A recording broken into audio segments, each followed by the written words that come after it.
bienvenidos a nuestra buenos días y bienvenidos a nuestra presentación del día de hoy, una orientación sobre planes de preparación familiar en California.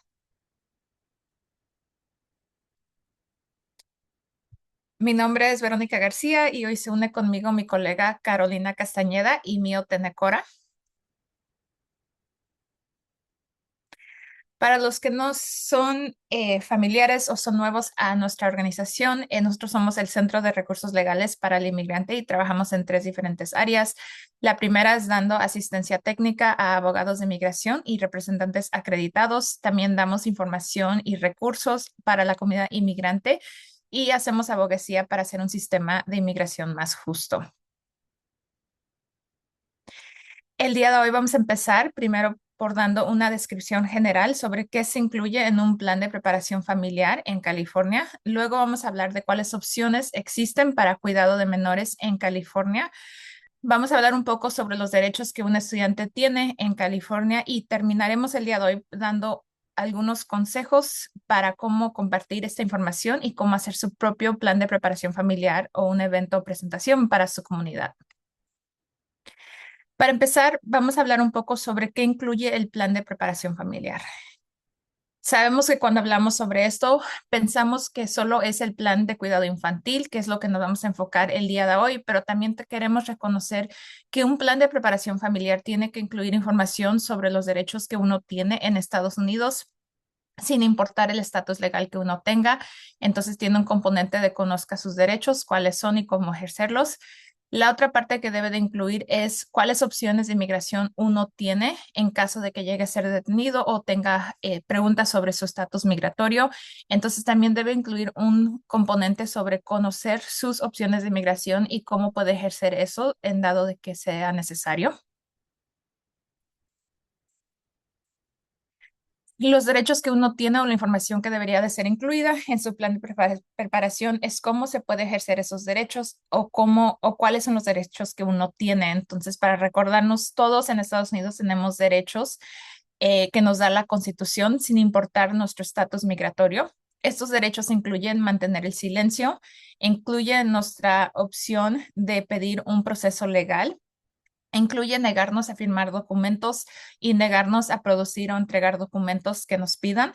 También incluye ser protegidos en contra de búsquedas ilegales. El día de hoy no vamos a hablar sobre cómo se ejercen estos derechos o cómo uno puede preparar una presentación sobre conocer sus derechos, pero sí tenemos algo en nuestra página web que uno puede ir y ver un entrenamiento sobre esto. El enlace lo estamos incluyendo aquí. Ahí se va a hablar un poco más de cuáles son esos derechos, cómo es que se ejercen y cómo es que se ven en diferentes áreas como una área pública y una área privada. Pero es importante conocer que estos derechos nosotros los tenemos y es importante que los ejerzamos en este momento. La otra parte del plan de preparación es conocer cuáles son las opciones de migración que uno tiene.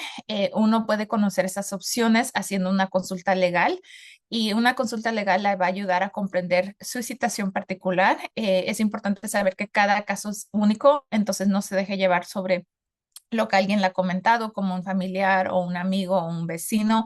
Uno tiene que ir y platicar con un abogado o un representante acreditado para conocer los detalles de su caso propio y cuáles opciones uno tiene, ¿verdad? Cuando uno vaya a hablar con alguien es importante que identifique las opciones legales a corto y largo plazo.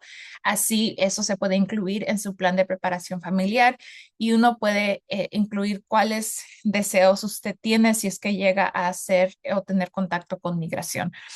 Es importante que también conozca los riesgos y beneficios de cada opción. Cada opción va a tener diferentes riesgos y diferentes beneficios y eso puede ayudar a uno a tomar decisiones informadas para usted y su familia, ¿verdad? Ya que uno sepa qué es lo que quiere o cuáles opciones uno tiene, lo puede incluir en su plan y tenerlo por escrito para que alguien lo pueda acceder si usted no está.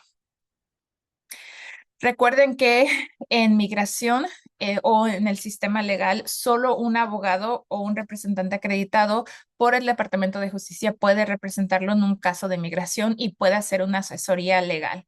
Entonces tenga cuidado con el fraude.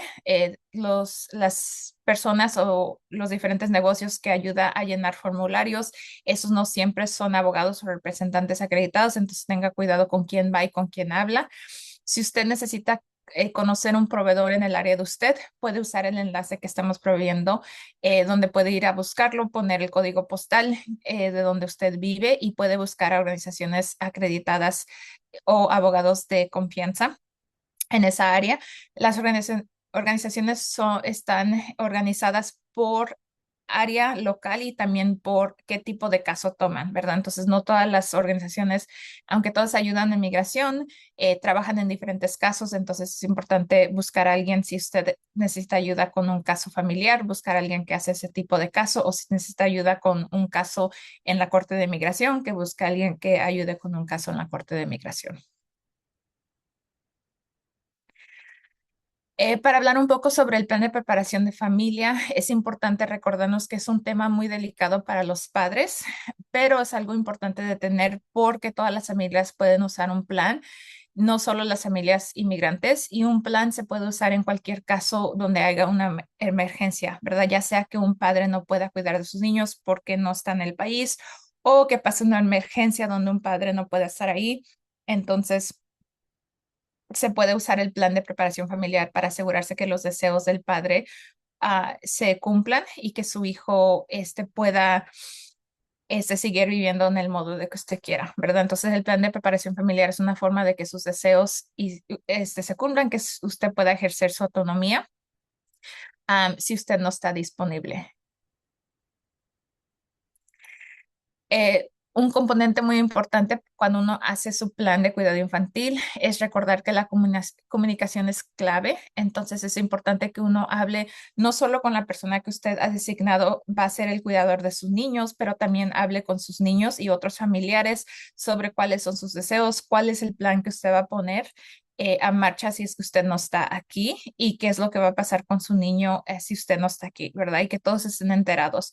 Es importante que tengan esa conversación en confianza, ¿verdad? Dependiendo de la edad de los niños, para que todos estén enterados y no haya una sorpresa el día que a lo mejor usted no pueda estar ahí a cuidar a los niños y que también se comunique esto con todas las diferentes personas que van a tener interacción con su niño. No hay un plan único que sirva para todas las personas. El plan de preparación familiar o el plan de cuidado infantil tiene que ser único a las necesidades de su familia y de usted y de sus niños. Entonces, qué plan usted crea va a depender de cuáles son sus deseos para el niño, ¿verdad? Si es que usted no está. Por ejemplo, si usted quiere que sus niños se queden aquí en Estados Unidos, si usted no está, es posible que usted escoja un plan más formal para su niño comparado a que si usted quiere que el niño regrese al país de origen con el padre, que usted pueda escoger un plan más informal porque sabe que su niño solo va a estar aquí en Estados Unidos por corto tiempo. También es importante cuando uno cree el plan que tome en cuenta cuáles son las circunstancias especiales en el caso de esa persona. Entonces, algunos casos son más complicados, ¿verdad? Porque a lo mejor hay algunas disputas por la custodia o hay unas órdenes de custodia anteriormente que se tienen que cumplir y respetar, o a lo mejor el niño necesita más cuidado médico y tomando eso en cuenta, usted puede decidir cuál plan se necesita, si es algo más formal o informal que se puede hacer para el niño en el caso de que usted no esté aquí. El día de hoy vamos a usar el caso de Silvia y Jorge para ver los diferentes planes que se pueden poner a marcha y para ver cuál plan se puede usar dependiendo de los deseos del padre, ¿verdad? Porque recordamos que el plan de cuidado infantil se tiene que hacer tomando en cuenta cuál es el deseo de esa familia y qué es lo que va a pasar con el niño. Entonces, en este caso tenemos a Silvia y Jorge que viven en San Bernardino y tienen tres hijos, Ana, 17 años, que es indocumentada, María, 12 años, que es ciudadana estadounidense, y Fernando, 9 años, que es ciudadana estadounidense. Jorge lleva 21 años viviendo aquí en Estados Unidos y Silvia 16 años. Silvia y Jorge son indocumentados. Silvia fue detenida cuando cruzaba la frontera y cree que recibió una orden de expulsión en ese momento. Jorge nunca ha tenido contacto con funcionarios de inmigración. Conscientes de los ataques a los inmigrantes, Silvia y Jorge están creando un plan de preparación familiar en caso de que uno de ellos tenga contacto con agentes de inmigración. Ellos tienen una cita con una organización de servicios legales sin fines de lucro en Los Ángeles para explorar sus opciones legales. Ellos también han atendido a una presentación comunitaria para conocer sus derechos si ICE llega a su casa o los detiene en la calle. Lo que más les preocupa es qué sucederá con sus hijos si son deportados. Entonces, sus objetivos son, primero, permitir que Ana se quede en Estados Unidos con la hermana de Jorge Luisa para terminar la escuela secundaria y coordinar para que María y Fernando viajen de regreso a México para reunirse con ellos. Mientras esto pase, ellos también vivirán con Luisa. Luisa también es indocumentada, por lo que si ella no está disponible, Ana se quedará con los padres de su mejor amiga, que son residentes permanentes, y los pequeños se quedarían temporalmente con uno de los empleadores de Silvia, con los que ha trabajado 15 años y son ciudadanos estadounidenses. Su mayor temor es que el Departamento de Bienestar Infantil se lleve a sus hijos. Ok. Ya que conocemos la historia de Silvia y Jorge, vamos a ver cuáles son los diferentes planes que se pueden usar en California para crear un cuidado infantil. Entonces, vamos a hablar de tres opciones que existen: el acuerdo verbal o otro arreglo informal, la declaración jurada de autorización del cuidador que se ve aquí en California y la tutela legal. Y los diferentes planes o el plan que ustedes escojan va a depender de cuáles son las necesidades. El acuerdo verbal es algo muy informal. Por ejemplo, usted habla con alguien como la abuela de los niños y firma y le dice a esa abuela que usted quiere que ella cuide a los niños. Si usted no está, no se necesita firmar nada, solo se da por hablar y las dos personas se ponen de acuerdo. La declaración jurada de autorización del cuidador se puede usar, por ejemplo, si uno quiere identificar a una amiga o amigo que cuide al niño temporalmente, ¿verdad? Se firma la declaración jurada, y esa persona puede cuidar de ese niño y puede hacer decisiones en ciertas circunstancias. Y la más formal es la tutela legal, ¿verdad? Por ejemplo, a lo mejor el padre planea que el niño se quede aquí por mucho tiempo y quiere que tener algún acuerdo más formal para que la persona pueda hacer todas las decisiones legales para ese niño. Vamos a empezar el día de hoy con el acuerdo verbal, que es el acuerdo informal, y solo brevemente vamos a hablar de qué incluye esto, ¿verdad? Entonces, un acuerdo verbal es algo cuando uno platica con esa persona. Entonces, yo identifico que quiero que mi hermana cuide de mis niños y yo no estoy aquí. Tenemos una discusión, las dos. Yo le digo a ella cuáles deseos yo quiero para el cuidado de mis niños. Hablamos de a lo mejor cómo es que se va a pagar por los gastos de los niños, dónde van a la escuela, qué necesidades médicas tengan ellos. A lo mejor yo escribo una carta, ¿verdad? Para autorizarla que ella pueda dar decisiones o pueda hacer decisiones sobre la atención médica de mi niño. Y aseguramos que estemos de acuerdo y enterados de las dos cosas, ¿verdad? Aunque esto es informal, y se hace por hablar con esa persona, también es recomendable que si se puede poner por escrito, mejor, porque así esa persona puede ir a buscar los documentos necesarios, ¿verdad? Puede ir a ver por escrito cuáles mis deseos, puede ver cuáles son los números de información, los números de información importante, ¿verdad? Dónde va el niño a la escuela, dónde va el doctor, y está todo en un lugar para que se pueda referir, para asegurarse que el niño sea cuidado bien y como usted desea.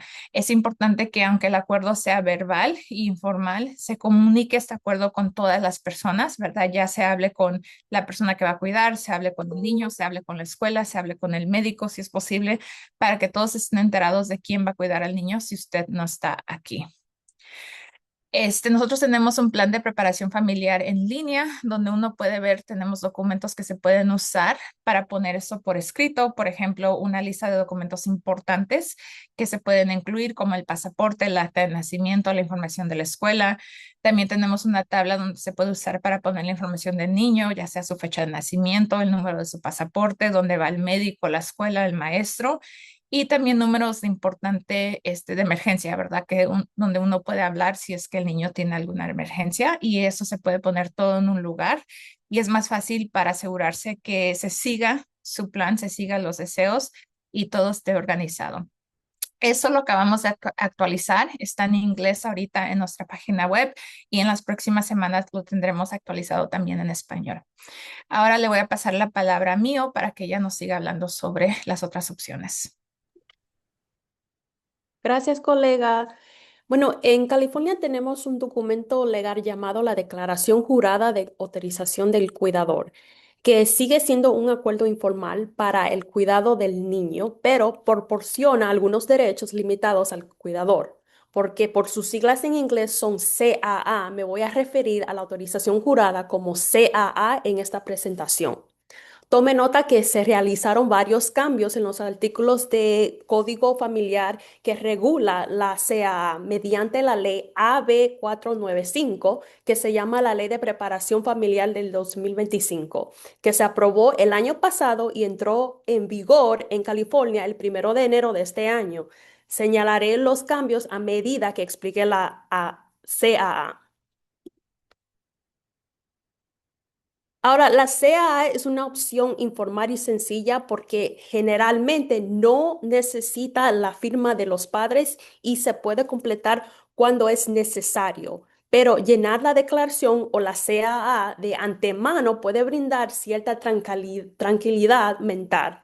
También la CAA, cualquier cuidador puede matricular al niño en la escuela. También la CA permite a los familiares cuidadores dar su consentimiento para la atención médica y obtener beneficios si el menor es elegible para esos beneficios. Una nota importante de la CAA es que no cambia la custodia legal ni afecta los derechos de los padres. Para más información sobre la CAA, el código relevante para repasar es el Código Familiar de California, sección 6550 hasta sección 6552. Quiero reiterar también que la CAA fue diseñada para su uso en dos contextos específicos: escuelas y centros de educación. En el contexto de la educación, la CAA permite al cuidador inscribir a un niño en la escuela, pero la CAA tiene algunas limitaciones, como no se refiere a los centros preescolares y guarderías, no autoriza específicamente la participación en actividades escolares como deportes o excursiones, no puede utilizarse para servicios de educación especial, no puede utilizarse para transferir expedientes escolares. Esto tiene que hacerlo el padre, la madre o el tutor legal. En respecto a las decisiones médicas, la CAA otorga diferentes autorizaciones, dependiendo si un cuidador es un familiar o un cuidador que no es un familiar. Estos términos están definidos en el formulario. En el formulario, la definición de un familiar calificador es un adulto que esté emparentado con el niño por sangre, adopción o afinidad hasta el quinto grado de parentesco, incluyendo los padres adoptivos, los hermanos adoptivos y todos los familiares cuyo estatus esté precedido por las palabras tatarabuelo o bisabuelo, o el cónyuge de cualquiera de esas personas, incluso si el matrimonio se terminó por muerte o disolución. Un familiar calificador que firma la CAA puede autorizar cuidados médicos generales, en línea con los cuidados médicos dentales y salud mental que podría autorizar un tutor legal. Y un cuidador que no es un familiar calificador solo puede autorizar la atención médica relacionada con la escuela. Esto incluye cualquier tratamiento médico necesario para la matriculación en la escuela o participación en actividades, incluyendo vacunas y exámenes físicos conducidos en la escuela. La parte de la atención médica necesaria para participar en actividades fue agregada por la ley AB 495.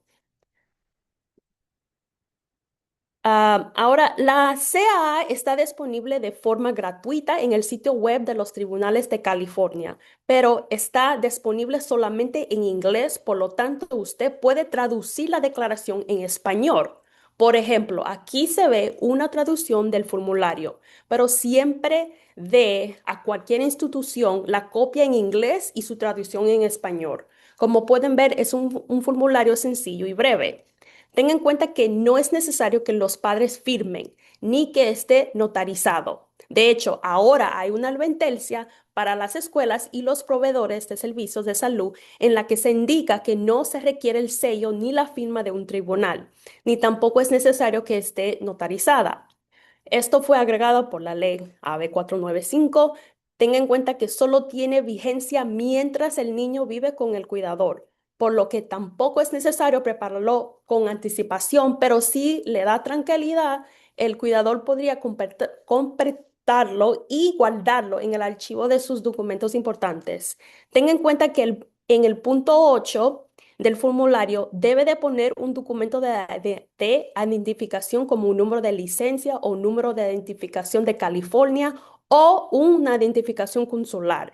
En la parte posterior del formulario se indica que si no pone la información solicitada en el punto 8, debe proporcionar otra forma de identificación, como su número de seguro social o su número de medical.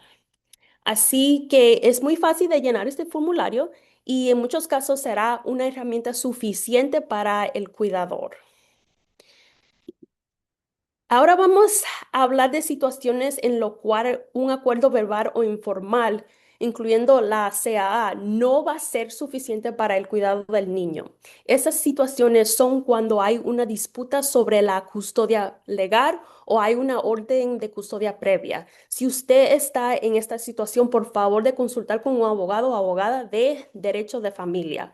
También no va a ser suficiente un acuerdo informal o la CAA si el niño tiene necesidades médicas o necesidades educativas especiales y no tiene apoyo familiar que pueda dar el cuidado necesario para el niño. En este caso es mejor considerar nominar a otro adulto guardián.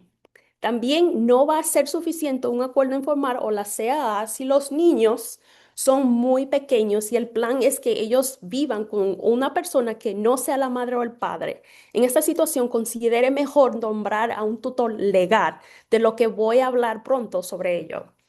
También quiero notar que para los niños con discapacidades o niños que tienen que participar en un programa de educación individualizado o necesita otras necesidades, también puede considerar la posibilidad de una tutela legal, dependiendo de las circunstancias y el plan de largo plazo. Ahora vamos a volver al caso de Silvia y Jorge. En este caso, tendría sentido que Silvia y Jorge utilicen la CAA como parte de su plan de preparación familiar. Como recordatorio, sus objetivos son permitir que Ana, de 17 años, se quede en los Estados Unidos para terminar la escuela secundaria mientras vive con la hermana de Jorge, que es Luisa, y coordinar para María, de 12 años, y Fernando, de 9 años, viajen de regreso a México para reunirse con ellos. Mientras tanto, también se quedarían con Luisa. Bueno, en este caso la CAA podría ser un plan perfecto para Luisa, utilizar la CAA para la escuela y las decisiones relacionadas con atención médica para Ana hasta que ella cumpla los 18 años. Porque Luisa es un familiar, ella podría utilizar la atención médica y dental usando la CAA. La CAA también podría ser bueno para los niños más pequeños, para su estancia temporal con Luisa, pero la CAA no ayudará con la coordinación de los viajes. Para ello, asegúrese de que los más pequeños tengan un pasaporte de los Estados Unidos si son ciudadanos y también usted puede consultar con el consulado si tiene doble nacionalidad y con las aerolíneas para asegurarse de que tiene la autorización adecuada para que los niños viajen a México o otro país sin sus padres. Y sabemos que Silvia y Jorge tienen un plan fuerte porque hicieron un plan C para su plan B. Como plan alternativo, Luisa también es indocumentada. Si ella tampoco estuviera disponible, Ana se quedaría con los padres de su mejor amiga, que son residentes legales, y los niños más pequeños se quedarían temporalmente con los empleadores de Silvia, que son ciudadanos. En este caso sería útil la CAA. La respuesta es sí. Estos cuidadores suplantes de apoyo también podrían utilizar la CAA temporalmente, solo que su aplicación sería más limitada a través que estas personas no son familiares de los niños.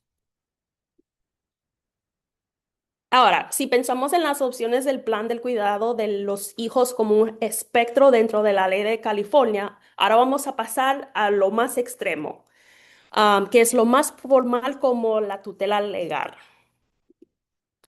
Tome en cuenta que las tutelas pueden variar en cada estado. En California, la tutela es tradicionalmente un proceso legal en la que una persona que no es el padre o la madre presenta una solicitud ante el tribunal de testamentario para pedir la custodia legal de un niño o niña.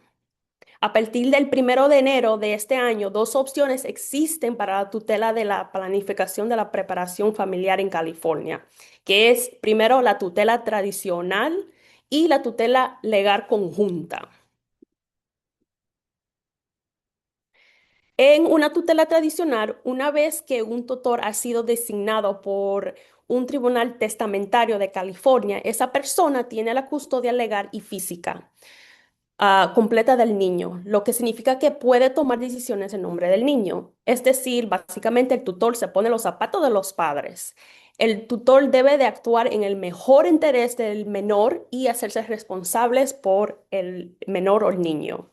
En una tutela tradicional, cuando el tutor es designado por el tribunal, esto no pone fin a los derechos parentales de los padres, pero sí los suspende mientras la tutela esté vigente.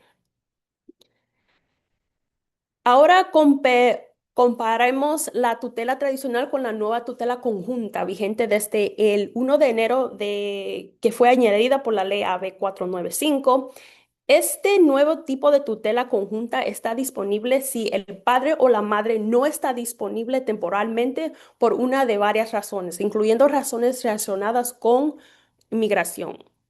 En una tutela conjunta, un padre o madre y una persona que no es el padre o la madre pueden compartir la custodia de un niño y cada uno tendrá la capacidad de tomar decisiones por el niño.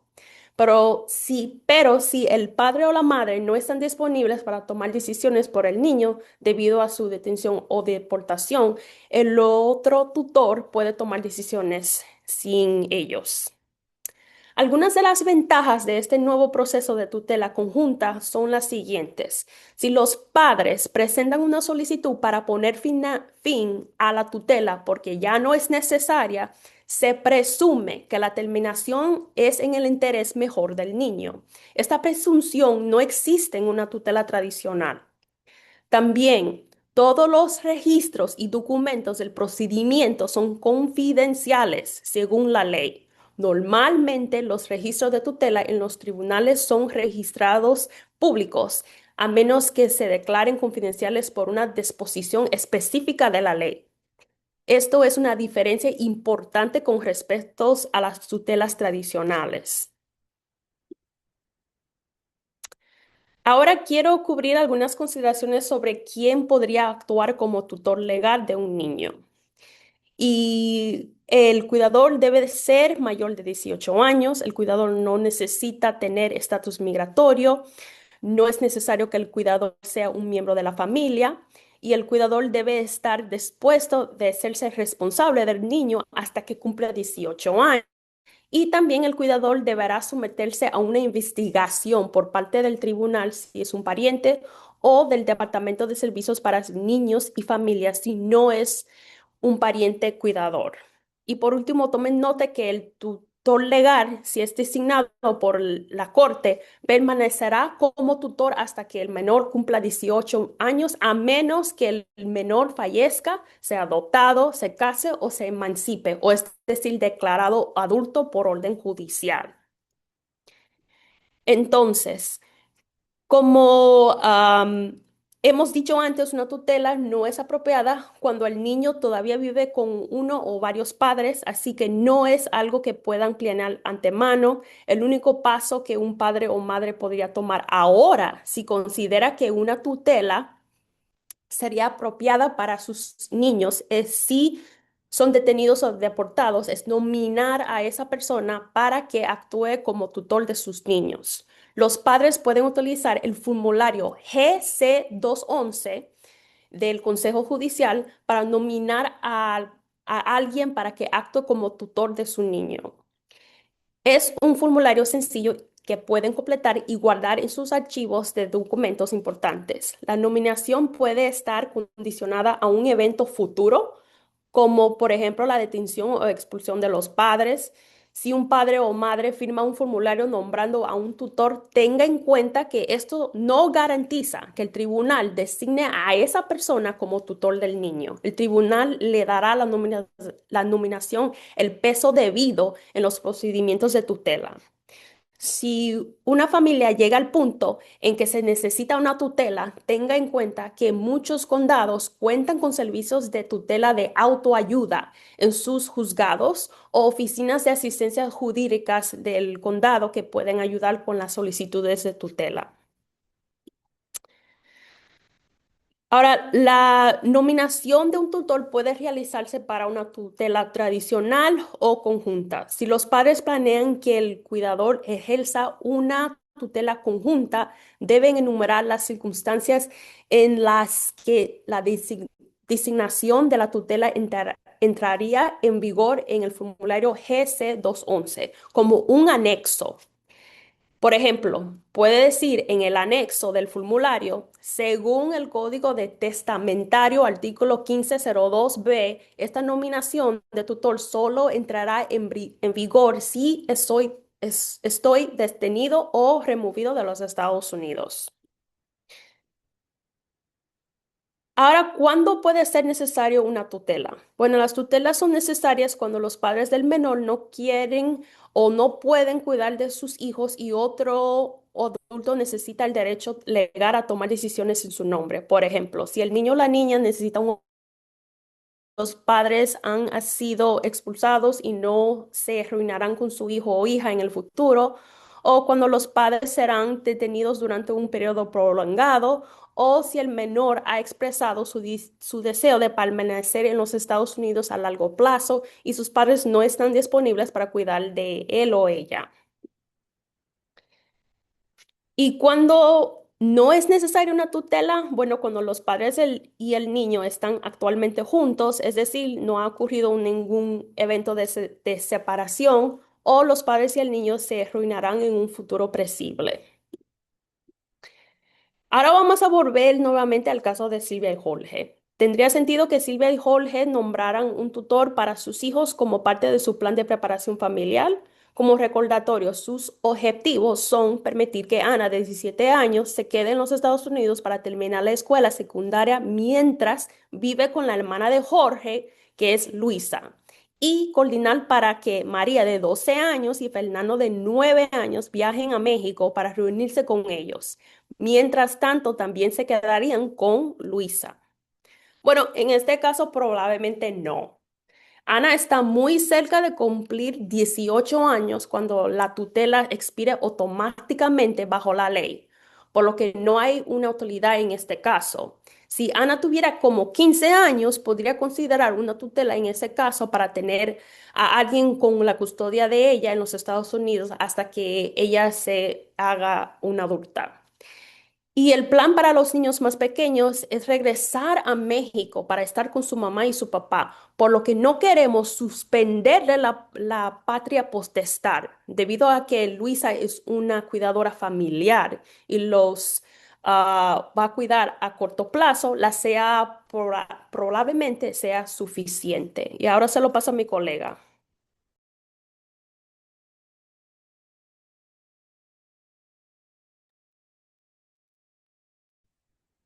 Muchísimas gracias, Mío.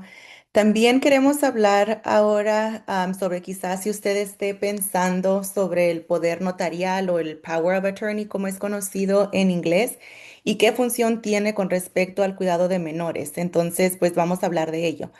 El poder notarial o el Power of Attorney es un documento ah, escrito donde básicamente le da a usted el poder a otra persona para tomar ciertas decisiones o actuar en su nombre de maneras específicas, tal como está indicado en el documento.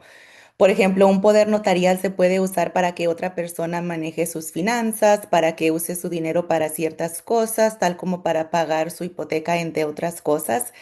Pero el cuidado infantil no recomendamos que utilice un poder notarial o power of attorney y pues vamos a hablar por qué. Las razones por las cuales no recomendamos usar un poder notarial para el cuidado infantil o de menores en California es que la custodia de un menor no puede transferirse de un padre a otra persona sin una orden judicial.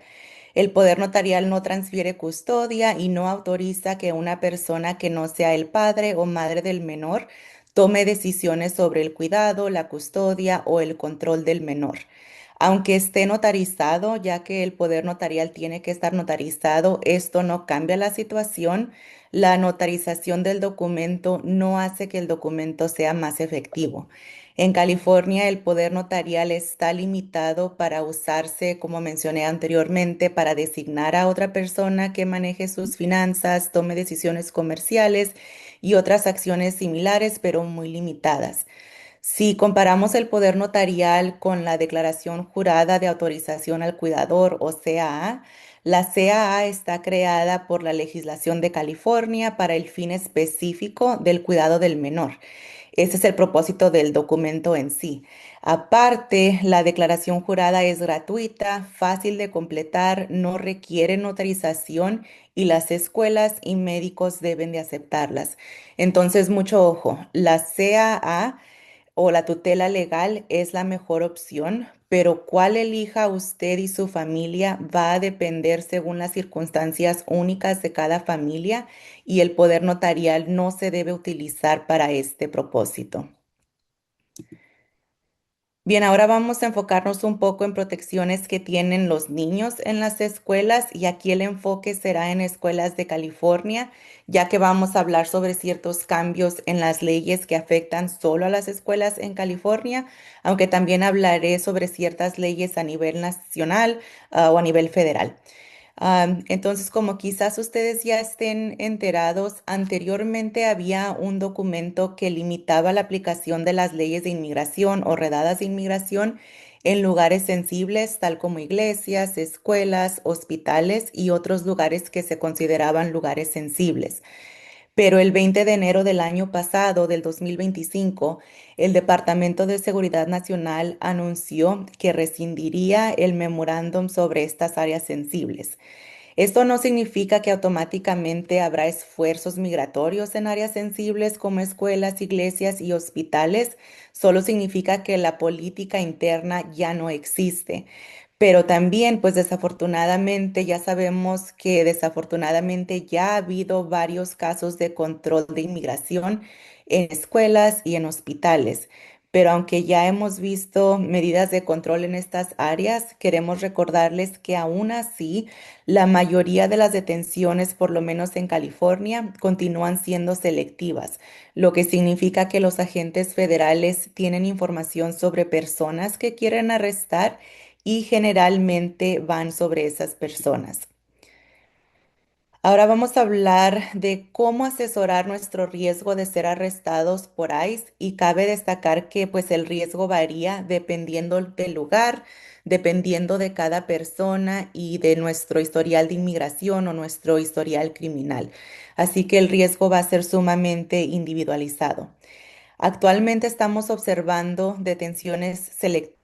Como mencioné, es cuando los agentes federales ya tienen una lista de personas que quieren arrestar y van sobre esas personas.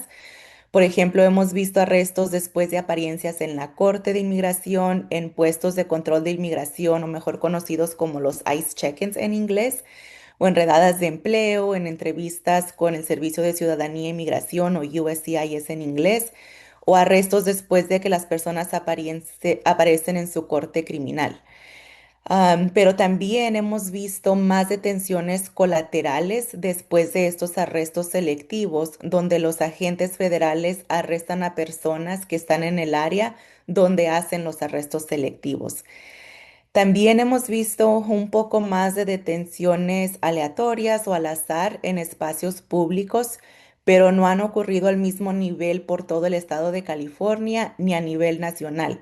Cabe destacar que la frecuencia y visibilidad de las redadas varía considerablemente en todo el país y depende mucho de las leyes estatales, locales y pues también depende con el clima político y cómo varía.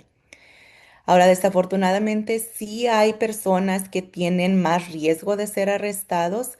El riesgo es elevado para ciertas personas que tienen una orden de deportación previa, ciertas personas con antecedentes penales o con cargos pendientes, y luego para personas presentes sin estatus legal o quienes no tienen una aplicación pendiente para alivio migratorio.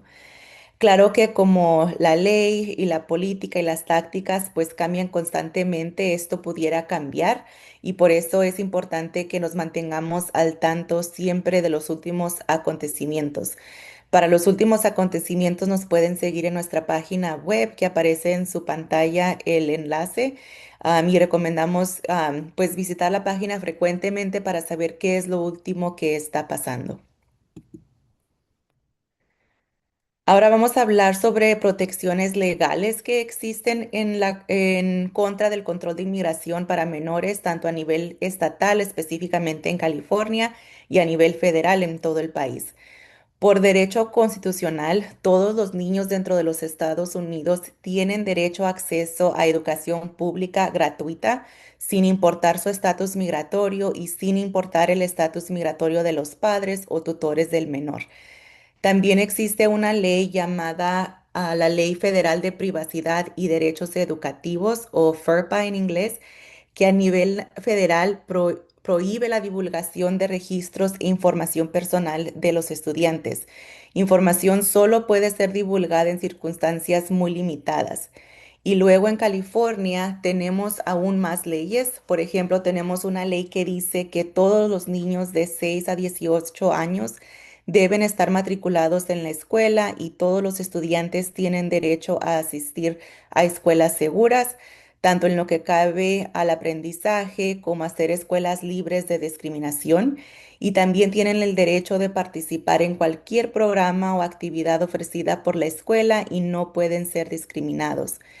También existe una ley que exige que las agencias educativas, tal como escuelas, adopten políticas modelo creadas por el fiscal general del estado que limitan la asistencia con el control de inmigración en las escuelas públicas para garantizar la seguridad de todos los estudiantes sin importar su estatus migratorio.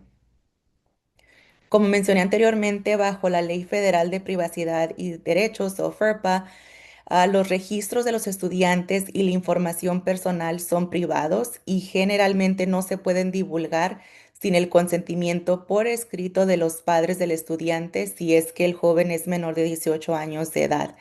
Sin embargo, la información del directorio, que viene siendo información básica del estudiante, tal como si tienen honores o premios y las fechas que han asistido a la escuela, sí se pueden compartir sin el consentimiento de los padres del niño. Esto es la ley federal, pero la ley estatal de California da un poco más de protección. Según el Código de Educación de California, la educación del directorio no puede incluir el estatus de inmigración del menor. Entonces, aunque cierta información del directorio se pueda compartir, en California no se compartirá nada sobre el estatus de inmigración del menor, ya que la ley protege eso. Y aparte, según el Código de Educación de California, las agencias educativas locales deben notificar a los padres de los estudiantes y brindarles la oportunidad de negarse a divulgar la información del directorio. Entonces aquí la ley del estado de California brinda más derechos que la ley federal. FERPA sí se aplica a todas las solicitudes generales sobre registros escolares, pero también en circunstancias muy limitadas los registros pueden ser divulgados si es que ICE tiene una orden judicial, pero esto es muy poco común. Por lo general, ICE nunca trae una orden judicial válida. También queremos destacar nuevas leyes en el estado de California que se promulgaron el año pasado para seguir protegiendo a niños y jóvenes, especialmente a quienes no son ciudadanos estadounidenses. Pero aunque ciertas leyes fueron codificadas para el estado de California recientemente, el hecho es que muchas de estas leyes ya existen porque la constitución del país nos daba ya estos derechos.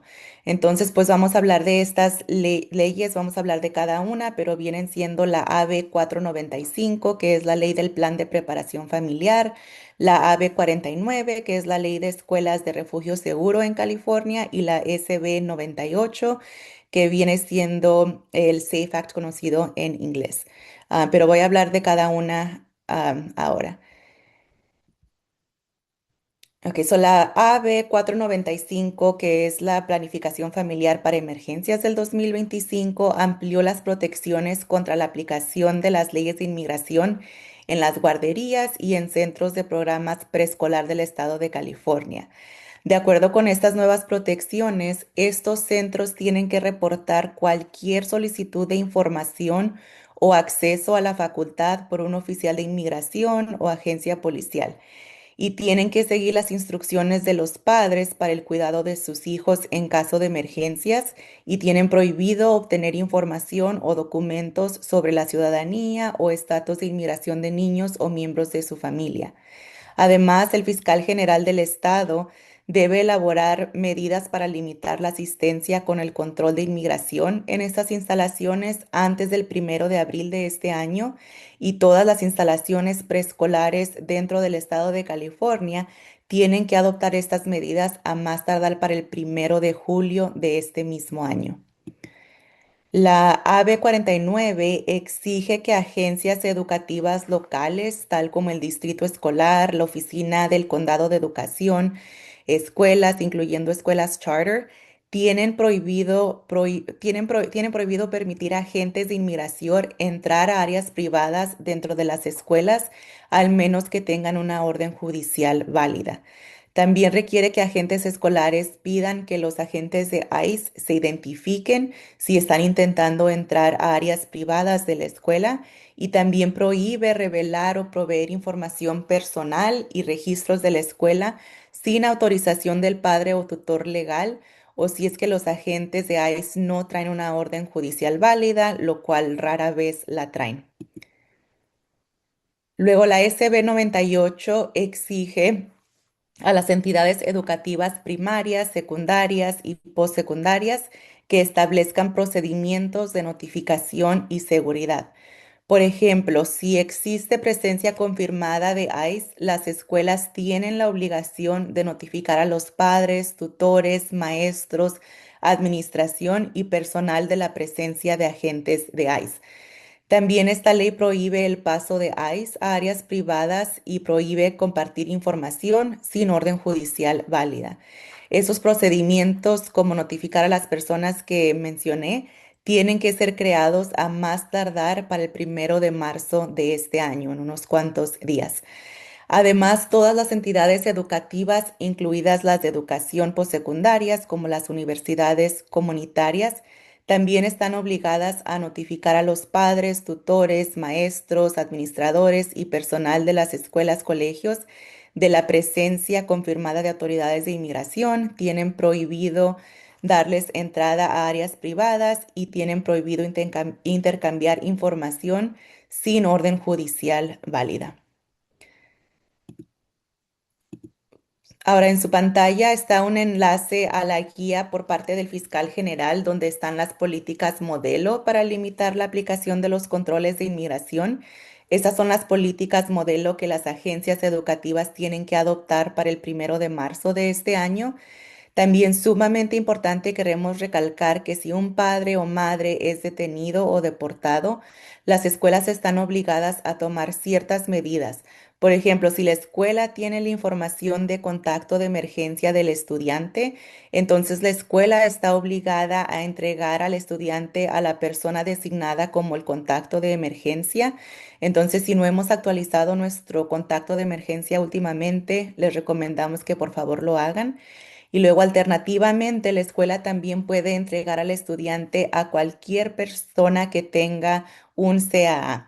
Por eso es bien importante que tengamos la CAA y que la escuela tenga copia de ella. Y si por alguna razón no hay un contacto de emergencia o no hay un CAA o cualquier otra información o instrucciones dejadas por el padre o tutor, entonces la escuela podría ponerse en contacto con los servicios de protección infantil, pero esto sería un último recurso, ya que las escuelas en California están obligadas a seguir estos pasos. Primero van a ver quién está en contacto de emergencia y si existe un CAA antes de ponerse en contacto con los servicios de protección infantil.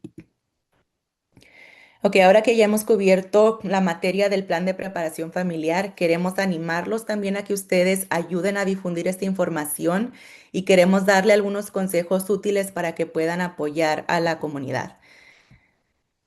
Lo ideal es que todos nosotros apoyemos a nuestros familiares, conocidos, miembros de nuestra comunidad a completar un plan de preparación familiar. ¿Por qué? Pues porque el plan de preparación protege a las familias, garantiza un acceso fácil a información importante y crea una comunicación clara entre las escuelas, los padres, los niños y los cuidadores. Y lo primordial es que protege los derechos de los padres y sus deseos si es que llegarían a no estar presentes. Muchos de nosotros nos ponemos a pensar qué pasaría si no estamos y ahorita es cuando podemos actuar y crear un plan y tener ese plan listo. Ojalá y no tengamos que usarlo, pero pues siempre es mejor prevenir que lamentar. Cuando usted organice una presentación o un taller sobre el plan de preparación familiar, recuerde estos consejos. Sabemos que pues al hablar de un plan de preparación familiar es un tema muy difícil y sensible porque nunca queremos hablar de qué pasaría si alguno de los padres no llegaría a estar presente. Entonces sabemos que pues es un tema difícil, es algo que nos da cosa hablar. Pero ahorita, como está la situación, tenemos que tomar medidas y hacer esto. Cuando hablemos de la preparación familiar, recuérdele a las personas antes del taller que antes de preparar un plan, lo mejor es reunir a la familia, hablar de por qué la familia va a preparar este plan para que la familia entienda plenamente las razones y las opciones que pueden tomar con respecto al plan. Y luego, debido a la naturaleza delicada de estos cursos, recomendamos hacer los talleres pequeños o individualizados en lugares de confianza. Si es posible, puede coordinarse con las escuelas locales para poder hacer talleres ahí y a la vez asegurarse que las familias también actualicen su contacto de emergencia con las escuelas. Otros consejos incluyen imprimir borradores para estar listos para llenarlos a la vez y también imprimir la lista de verificación del plan de preparación familiar que tenemos como parte del plan de preparación familiar.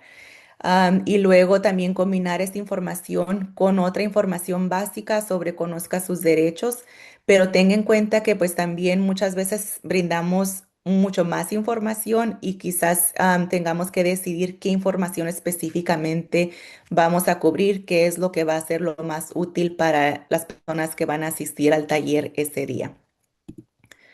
También recomendamos que sea claro con las expectativas de aprendizaje, qué es lo que va a cubrir, cuál es la meta, se va a llenar el paquete en una junta, necesita más de una junta o un taller para poder hacerlo y luego identifique la información clave que van a cubrir ese día. También es posible que le hagan preguntas que quizás usted no sepa la respuesta y eso está bien, sea honesto, si no sabe la respuesta puede decirlo. Si los puede guiar con una persona que los pueda asistir, excelente. No todos somos expertos en todo y eso está bien.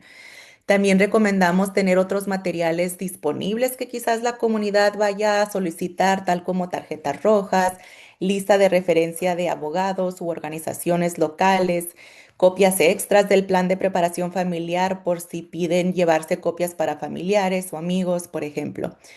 Y luego, pues recuerde también que en sí el plan de preparación de familiar incluye tres componentes. Lo que estamos hablando de hoy, que viene siendo el plan de cuidado infantil, pero también incluye información sobre conozca sus derechos y una consulta legal para que la persona sepa cuáles son sus opciones legales. Entonces les pedimos que siempre se mantengan al tanto de sus derechos y compartan esta información, que si aún no han tenido una consulta legal, que hagan una consulta con su proveedor de servicios legales de confianza para conocer sus opciones y estar bien informados, que cree su plan de preparación familiar para proteger el bienestar de su familia y que continúe manteniéndose informado con fuentes de confianza, ya que todo está cambiando rápidamente bajo esta administración y pues hay mucha información siempre.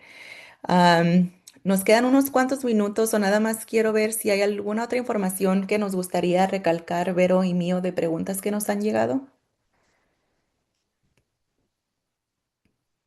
No, nada de información, de preguntas que nos han llegado, solo recordarle a las a las personas que sí vamos a tener un plan de preparación actualizado con la información que se incluyó el día de hoy, que vamos a tener en la página web en la semana que viene en español. Ahorita solo está en inglés, entonces si van a ver el que tenemos en español va a tener información este, que no incluye las nuevas leyes de California, pero en una semana ya va a estar el nuevo. Y lo publicaremos cuando esté actualizado.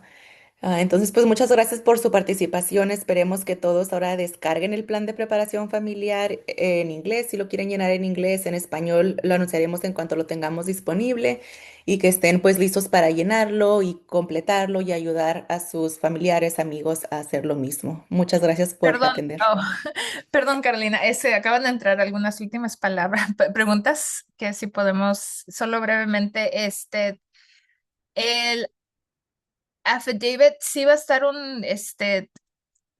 una copia en español cuando ya esté actualizado el plan, que se puede ver, que uno puede usar como referencia cuando esté llenando el de inglés. Sé que entró una pregunta sobre eso.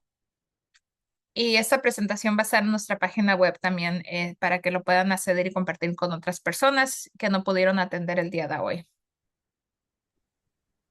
También veo una pregunta sobre dónde puede encontrar la CAA en español. En sus materiales lo pusimos el formulario que fue traducido por una biblioteca pública. Se puede usar, pero como dije en la presentación, por favor de usar la versión inglés y la traducción conjunta cuando va a presentar esos formularios a una escuela o un centro médico.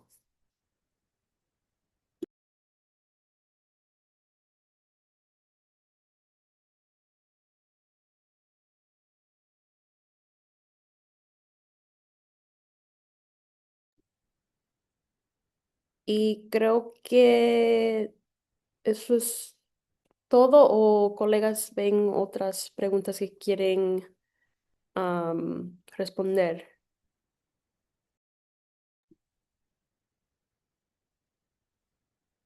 Creo que ya cubrimos todo. Muchísimas gracias por atender el día de hoy.